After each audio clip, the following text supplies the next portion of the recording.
서연아, 내 손 놓아. 제발 살아.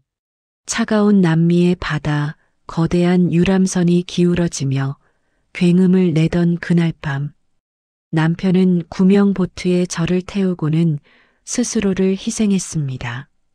마지막으로 본 것은 칠흑 같은 파도 속으로 사라지던 남편의 희미한 미소였습니다. 그렇게 10년 저는 남편이 차가운 바다에 잠들었다고 믿고 살았습니다. 그런데 오늘 죽은 줄 알았던 남편이 제 딸의 발레 공연장에 나타났습니다. 붓을 든 화가가 되어서 말이죠. 앙상께 만나서 반갑습니다.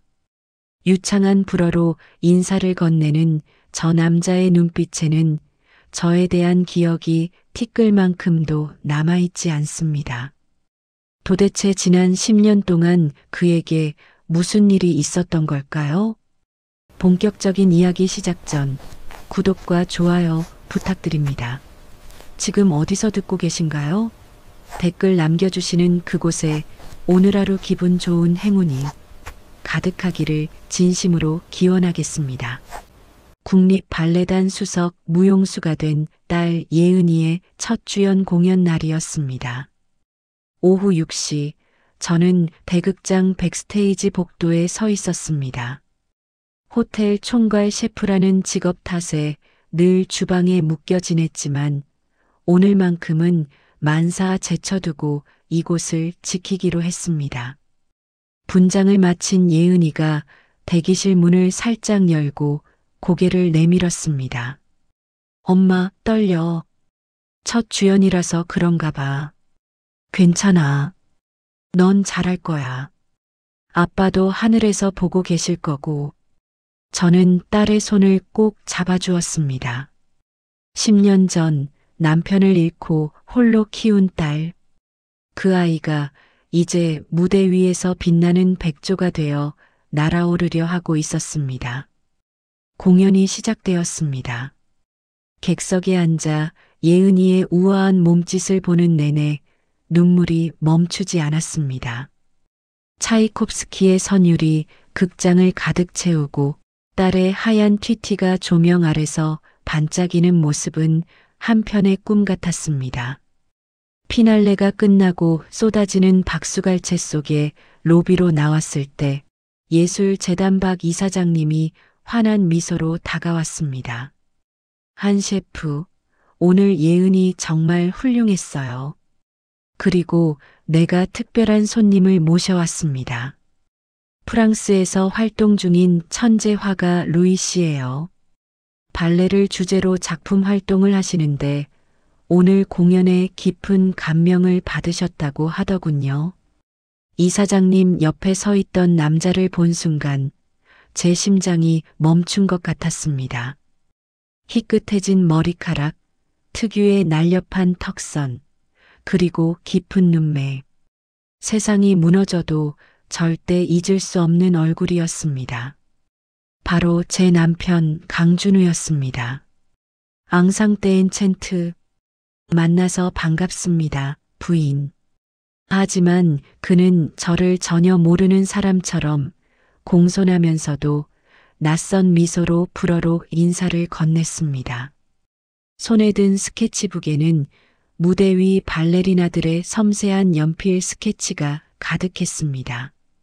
저는 입술을 깨물며 간신히 정신을 붙잡았습니다. 10년 전 남미의 차가운 바다에서 잃어버린 외과 의사 남편이 우아한 화가가 되어 제 앞에 서 있었습니다. 그런데 그의 눈빛에는 저에 대한 기억이 티끌만큼도 남아있지 않았습니다. 공연 후 이어진 VIP 리셉션은 제가 총괄하는 호텔의 연회장에서 열렸습니다. 저는 떨리는 마음을 감추고 평소처럼 차분한 셰프의 얼굴로 손님들을 맞이했습니다. 하지만 제 시선은 자꾸만 샴페인 잔을 든 채 발레 관계자들과 대화를 나누는 루이에게로 향했습니다. 한 셰프님, 오늘 요리 정말 훌륭합니다. 박 이사장님의 칭찬에도 제대로 대답하지 못했습니다. 혼란스러움 속에서도 제 눈은 그의 일거수일투족을 쫓고 있었습니다. 루이 씨, 와인 한 잔 받으시겠습니까? 제가 직접 레드와인을 따라 건넸을 때였습니다. 그가 와인 잔을 받아드는 순간 저는 숨이 멎었습니다. 잔의 기둥을 잡을 때 새끼손가락을 살짝 펴는 버릇. 그건 수술 도구를 다루던 의사 시절 남편 준우가 가졌던 특유의 습관이었습니다. 섬세한 수술을 위해 손가락 끝의 감각을 유지하려 했던 그 버릇을 저는 10년이 지난 지금도 생생히 기억하고 있었습니다. 심장이 쿵쾅거렸습니다. 하지만 저는 참았습니다. 확실한 증거가 더 필요했습니다. 결정적인 순간은 뷔페 테이블 앞에서 찾아왔습니다. 루이 씨, 저희 호텔 시그니처 요리입니다. 랍스터와 새우를 곁들인 해산물 리조또예요. 저는 일부러 그 요리를 권했습니다. 화려하게 장식된 갑각류 요리 앞에서 그가 어떤 반응을 보일지 알고 싶었습니다. 루이는 잠시 접시를 바라보더니 미간을 찌푸리며 한 걸음 물러섰습니다. 아, 죄송합니다만 제가 갑각류 알레르기가 있어서요. 어릴 때부터 새우만 먹으면 기도가 부어올라서 말이죠. 그 말을 듣는 순간 저는 더 이상 참을 수 없었습니다. 준우 씨도 똑같았습니다. 새우 알레르기 때문에 회식 자리에서 늘 곤란해하던 모습이 떠올랐습니다. 한 번은 실수로 새우가 들어간 파스타를 먹고 응급실에 실려간 적도 있었죠. 저는 떨리는 손으로 와인 잔을 내려놓고 그에게 다가갔습니다. 루이 씨, 혹시 한국에 가족이 있지 않았나요? 그리고 예전에 의사였던 적은 없으신가요? 그는 당황한 듯 고개를 저으며 조심스럽게 대답했습니다. 저는 10년 전 프랑스 니스 해변에서 구조되었습니다. 그 전의 기억은 아무것도 없습니다. 제 이름조차 프랑스 양부모님이 지어주신 거예요. 그의 눈빛에는 진실이 담겨 있었습니다. 그는 정말로 자신이 누구인지 모르고 있었습니다. 리셉션이 끝난 후 저는 박 이사장님을 따로 만났습니다. 이사장님, 루이 씨에 대해 더 알 수 있을까요? 제발 부탁드립니다. 이사장님은 놀란 표정으로 저를 바라보았지만 제 간절한 눈빛을 보고는 고개를 끄덕였습니다. 그리고 다음 날 루이가 10년 전 니스 해변에서 기억을 잃은 채 구조되어 프랑스 부부에게 입양되었다는 사실을 확인해 주었습니다. 저는 루이를 설득했습니다. 함께 가야 할 곳이 있다고, 그곳에 가면 답을 찾을 수 있을지도 모른다고.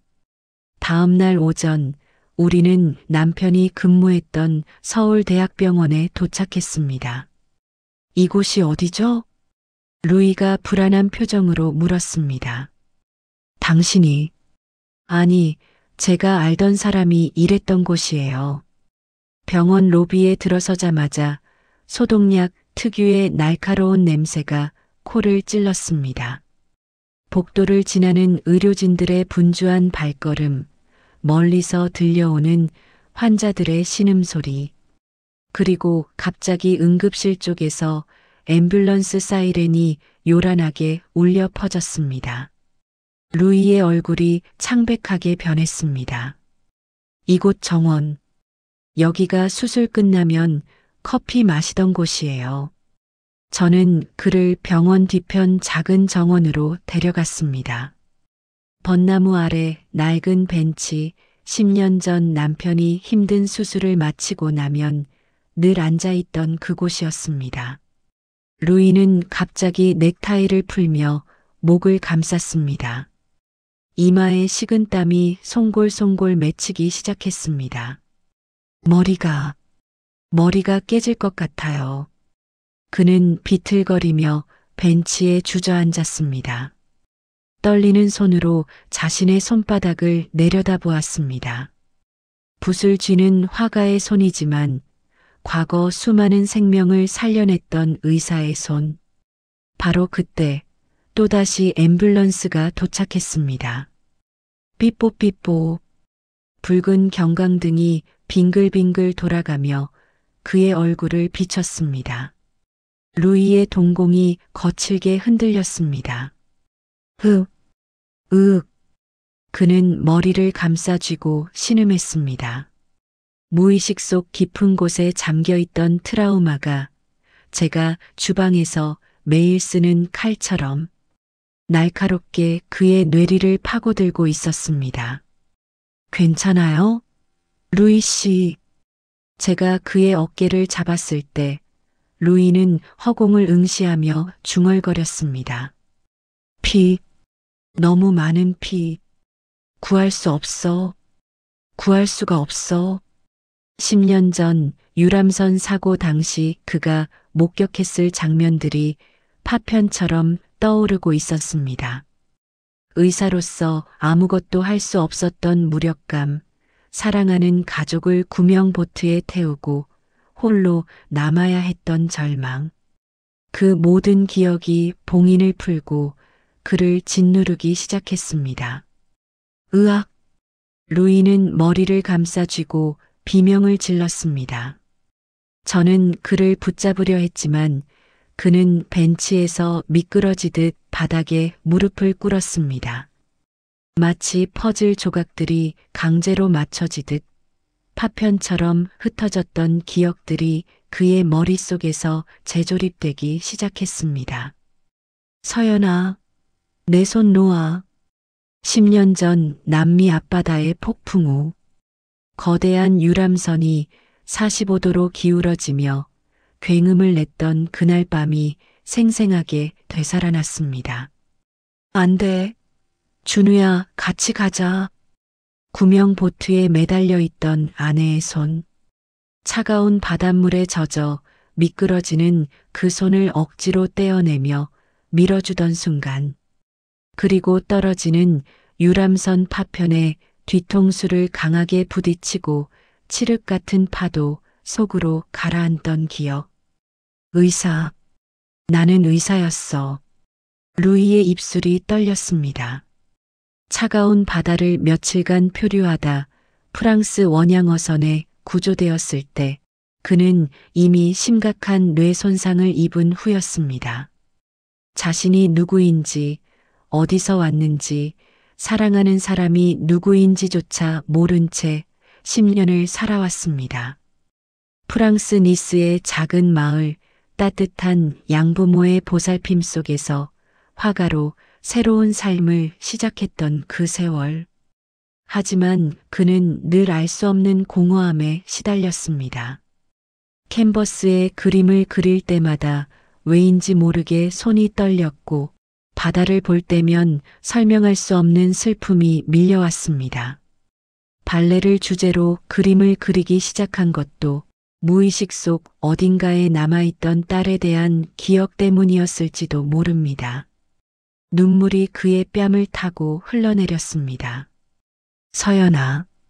거친 호흡이 점점 잦아들고 고개를 들어 저를 바라보는 그의 눈빛이 완전히 달라졌습니다. 낯선 이방인 루이가 아닌 다정한 남편 준우의 눈빛이었습니다. 서연아. 내가 너무 늦었지? 그는 떨리는 손을 뻗어 제 뺨을 어루만졌습니다. 10년 전 그날 밤처럼 차가웠던 바닷물 속에서도 제 손을 놓지 않으려 애썼던 그때처럼. 살려주지 못해서 미안해. 아니, 기억하지 못해서 미안해. 저는 그의 손을 꼭 잡고 울었습니다. 아니에요. 살아 돌아와줘서 고마워요. 그것만으로 충분해요. 10년이라는 긴 시간이 만들어 놓은 상처가 아물기 시작했습니다. 봄바람이 병원 정원의 벚나무를 흔들었고 하얀 꽃잎이 우리 주위로 흩날렸습니다.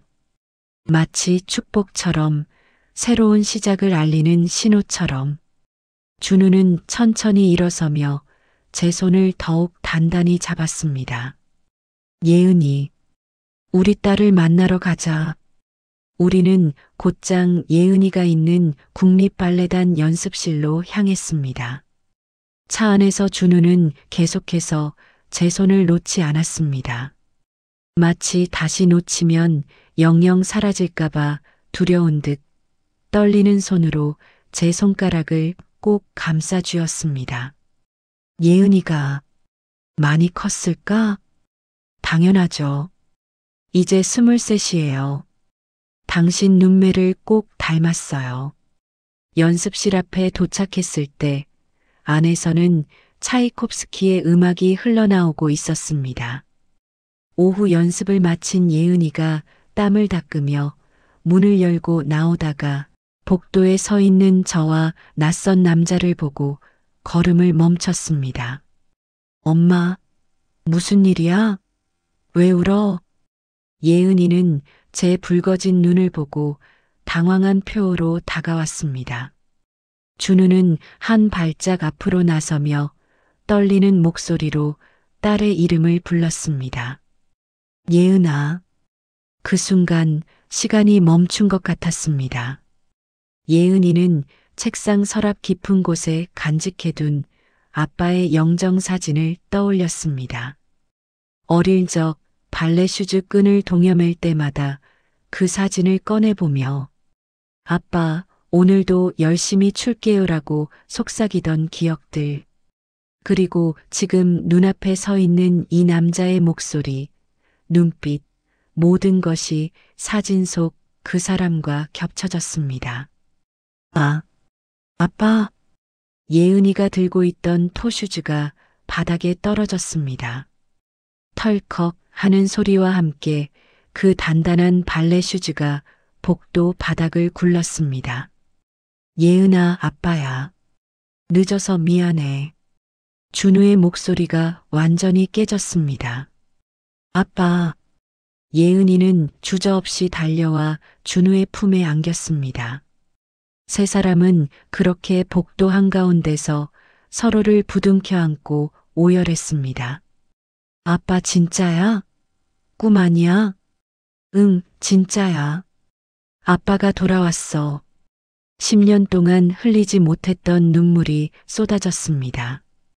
연습실에 있던 다른 무용수들도 하나둘 나와 우리를 바라보았지만 누구도 감히 말을 걸지 못했습니다. 그로부터 1년이 흘렀습니다. 남편은 더 이상 수술용 메스를 잡지 않습니다. 뇌 손상의 후유증으로 섬세한 수술은 불가능해졌지만 그는 새로운 길을 찾았습니다. 지금 그는 매일 아침 작업실에서 캔버스를 마주합니다. 우리 가족의 행복한 순간들을 그리는 화가이자 예은이의 공연을 한 번도 빠짐없이 찾아가는 다정한 아빠로 살아가고 있습니다. 여보, 저녁 준비됐어요. 제가 부르자 준우가 붓을 내려놓고 환하게 웃습니다. 오늘은 뭐야? 냄새가 기가 막히는데? 당신이 좋아하는 소고기 스튜요. 예은이도 곧 올 거예요. 저녁 식탁에 둘러앉은 우리 가족. 준우는 예은이의 연습 이야기를 들으며 웃고 저는 그런 두 사람을 바라보며 행복해합니다. 비록 10년이라는 긴 공백이 있었지만 우리는 이제 매일 따뜻한 저녁을 함께하며 그 빈칸을 사랑으로 채워가고 있습니다. 잃어버렸던 시간은 돌아오지 않지만 우리에게는 앞으로 함께 그려나갈 무수히 많은 날들이 남아 있습니다. 오늘의 이야기는 여기까지입니다. 10년이라는 시간, 차가운 바다, 그리고 잃어버린 기억. 그 모든 것을 넘어 다시 만난 가족의 이야기였습니다. 때로는 인생이 우리에게서 소중한 것을 앗아가는 것처럼 보일 때가 있습니다. 하지만 포기하지 않는다면 기적처럼 다시 찾을 수 있는 순간이 올지도 모릅니다. 오늘의 이야기가 당신의 마음에 작은 울림을 드렸다면 앞으로도 당신의 나날에 잔잔한 위로가 될 이야기들로 찾아뵐 수 있도록 구독과 좋아요를 눌러주세요. 그리고 사연의 주인공을 위한 따뜻한 말씀도 댓글로 남겨주시면 감사하겠습니다. 당신이 지금 겪고 있는 이별도 상실도 언젠가는 새로운 시작으로 이어질 수 있기를 바랍니다. 당신의 오늘을 늘 응원합니다. 인생 진담이었습니다.